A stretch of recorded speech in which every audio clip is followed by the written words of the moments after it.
इमरान खान पर हमला करने वाले मुलजिम नवीद को बाकायदा तौर पर ऑफिशियली अरेस्ट कर लिया गया है, गिरफ्तारी हो गई है। लेकिन रात भर बहुत ज़्यादा अफवाहें उड़ती रहीं, रूमर्स गर्दिश करती रहीं, अफवाहों का बाज़ार गर्म रहा और उसकी वजह ये हुई कि पीटीआई ने काफ़ी रास्ते बंद कर रखे हैं, ब्लॉक कर रखे हैं, जगह जगह पर एहतजाज हो रहा है। तो इस वक्त ये एक अनारकी की सी सूरत हाल, इस सिचुएशन ये तो है। लेकिन जो गिरफ्तारी हुई है वो गिरफ्तारी हुई है एफआईआर के रजिस्टर होने के बाद। 5 दिन के बाद इमरान खान जो एफआईआर रजिस्टर करवाना चाहते थे वो एफआईआर दर्ज कर ली गई। लेकिन वो कैसे दर्ज की गई, उसके लिए सुप्रीम कोर्ट को ऑर्डर करना पड़ा, फिर तो ये अगले साल तक ले जाना पड़ेगा।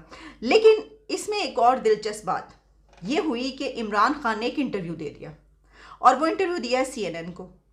और सीएनएन को इंटरव्यू दिए जाने के दौरान उनसे एंकर पर्सन ने कई मरतबा ये सवाल पूछा कि आपने जो एफआईआर में नाम लिए हैं, आपके पास क्या एविडेंस है? क्या इमरान खान के समर्थक पूरे देश भर से इस्लामाबाद को घेरने की तरफ कूच कर चुके हैं, और ना सिर्फ कूच कर चुके हैं बल्कि वो काम भी चालू हो चुका है इस्लामाबाद को घेरने वाला।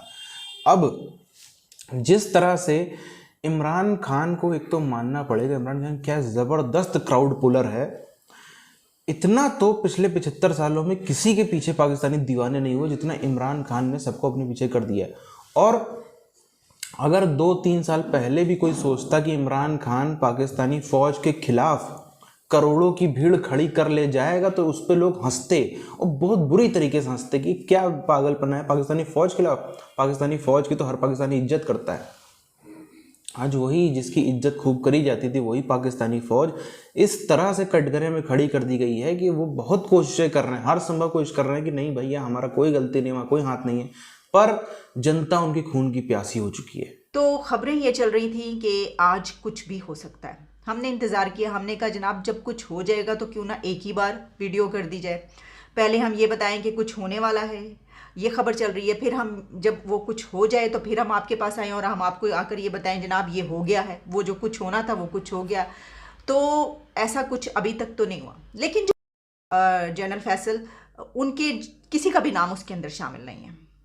तो एफआईआर तो इस तरह कटी है और फवाद चौधरी ने और पीटीआई की जो लीडरशिप है उनकी तरफ से ये कहा गया है कि ये एक कागज़ का टुकड़ा है, हमारे नज़दीक इसकी कोई अहमियत नहीं है, ये तो एक कागज़ का टुकड़ा है। अच्छा, अब आपको मैं ये भी बताए चलूँ कि अभी थोड़ी देर में ही इसके लिए अदालत लगेगी। जो एफआईआर है वो वही एफआईआर है जो न्याजी ने बनाया है।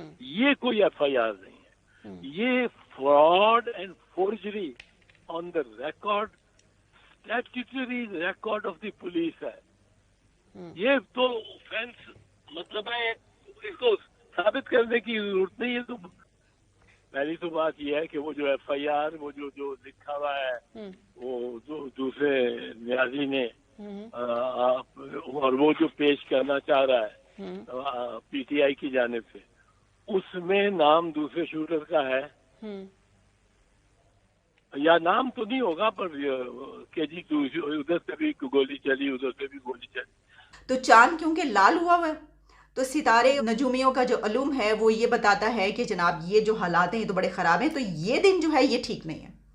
तो कहा यह जा रहा है कि इस बिना पर हुआ है, हम नहीं जानते किसी, लेकिन अफवाहें गर्दिश करी, बात कही जा रही कि हो सकता है ये, क्योंकि चांद ग्रहण सूरज ग्रहण जब होता है तो वैसे भी लोग कर लेते हैं ना। साफ बना हुआ रेफरेंस है ये, उस थानेदार पे भी होता है और जो जिसको ये रिकॉर्ड करना चाहिए था, और उनको उस पे भी होता है जो बेनिफिशरीज हैं इसके, और clearly are in a position to affect the course of the prosecution, because this is the starting point of the course of the prosecution. तो उसके बाद जो एफआईआर रजिस्टर की गई उसकी सबसे बड़ी खबर यह है कि उसमें इमरान खान ने जो 3 नाम लिए हैं उन 3 नामों में से कोई भी नहीं है। यानी एफआईआर तो कट गई, लेकिन उसके अंदर इमरान खान के ने जो जिनको ब्लेम किया, जैसे कि आप जानते हैं प्राइम मिनिस्टर, होम मिनिस्टर और इसके अलावा DGC. And so should be the prime minister. Unfortunately this is the law. I am just talking to you on the law. Law जो लॉ है, इनके खिलाफ कार्रवाई ये होगी कि आपने एक एफआईआर, एक मुद्दई वो लेके पहुंचा हुआ है अपना बयान। और सेक्शन 154 ज़ाब्ता फौजदारी का 154 सीआरपीसी का वो बड़ा क्लियरली कहता है।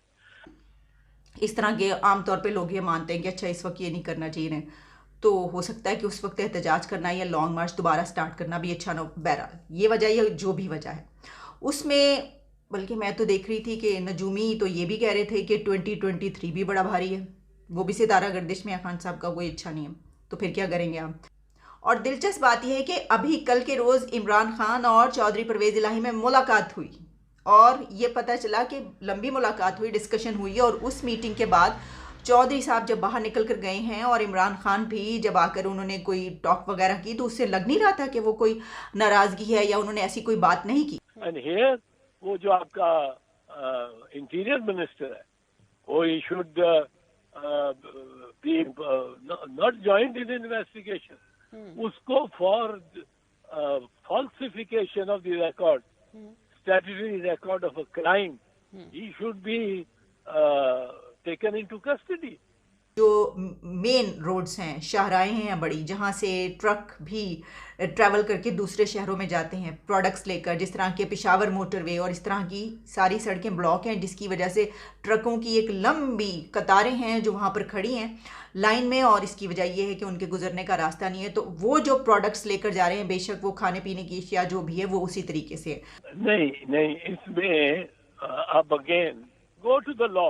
मैं लॉ के अलावा नहीं बात करूँ, मेरे को पॉलिटिक्स की इसमें कोई जरूरत नहीं। लॉ ये कहता है कि जो अगर उस मुलजिम ने बयान दे दिया है और एफआईआर से पहले दे दिया है जब इंक्वायरी नहीं हो सकती, उसने रिकॉर्ड करा दिया है। जो प्रोग्राम की ओपनिंग में दिखाया भी और चलाया भी, बहुत सारे वहां पे ऐनी शाहिदीन थे जिन्होंने जिक्र किया कि वहां पे उनको एक दूसरा शूटर भी नजर आया। अच्छा, अब उसका तो वो बिल्कुल डिसरिगार्ड कर दिया ना, क्योंकि एफआईआर में तो एक ही शूटर की बात हो रही है जिसने वाली बयान दे दिया।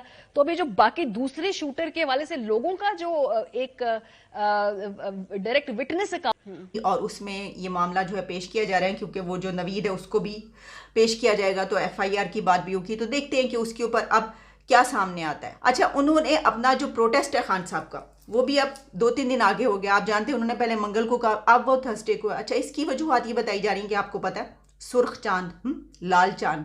तो खबरें थीं और खबरें हैं वो ये है कि इमरान खान और सिक्योरिटी इस्टेब्लिशमेंट के बीच जो टकराव चल रहा है वो अब उस नहज पर पहुंच चुका है कि जहां पर किसी भी वक्त कोई इमरजेंसी भी लग सकती है और मार्शल लॉ भी आ सकता है।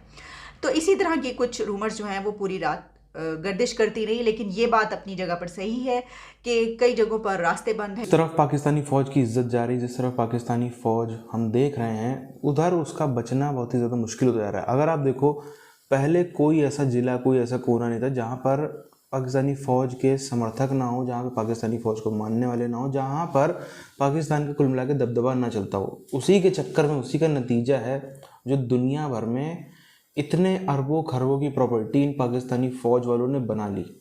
आप देखो, हर तरह का कोई भी ऐसा 2 नंबरी काम नहीं होगा जिसमें पाकिस्तान इन्वॉल्व नहीं था, चाहे वो आतंकियों को पनाह देने का हो, चाहे दुनिया भर के गुंडे माफिया डॉन को पनाह देने का हो, चाहे वो जो इनकी पूरी पैरेलल इकोनॉमी है वो चल ही इस पे रही थी। सब 2 नंबर काम, ड्रग्स से लेकर, हथियारों से लेकर, इससे लेकर, उससे लेकर, सारे दुनिया भर के जितने 2 नंबरी काम है सब इन्होंने कर रखे थे। अब जैसे जैसे जैसे इनकी पैरेलल इकोनॉमी पर भी हमको वो चीज़ें खबर नहीं आ पाती, लेकिन पैरेलल इकोनॉमी पर भी इनके बहुत ही तगड़े वार किए गए हैं, जिसके चलते उसको भी इतना ज़्यादा झटका लगा। ऐसे ही नहीं पाकिस्तान इस गड्ढे की तरफ चला जा रहा है। और इमरान खान जैसा एसेट भारत को शायद कभी मिल भी नहीं सकता है। इतना आप देखो, अभी भी बंदा इतना ज़्यादा दिमाग, पता नहीं उसको दिमाग देता कौन है इतना, लेकिन जो भी देता है उसको भी एक बार को सल्यूट है कि इतनी चीज़ें जो पाकिस्तानी फ़ौज सोचती है, ये बंदा उसे 2 कदम आगे चल रहा है, हर चीज़ में 2 कदम आगे चल रहा है। पाकिस्तानी फ़ौज सोचती है इसको हम सरकार से हटाएंगे, ये ड्रामा खेल देता है, इम्पोर्टेड हुकूमत ये और वो और ये। पाकिस्तानी फ़ौज सोचती है कि हम इसको जो है एकदम सत्ता से दूर कर देंगे तो ये अनपॉपुलर हो जाएगा, ये और उल्टा बंदा पॉपुलर होकर चला आता है। पाकिस्तानी फ़ौज सोचती है कि इसको सीधे रास्ते से ही हटा दिया जाए तब फिर ये खुद ही गोली मरवा लेता है और खुद ही पब्लिक में हीरो बन जाता है कि देखो देखो मेरे तो जान को खतरा, मेरे तो पीछे पड़ गए, मेरे तो ये हो गया, मेरे तो वो हो गया।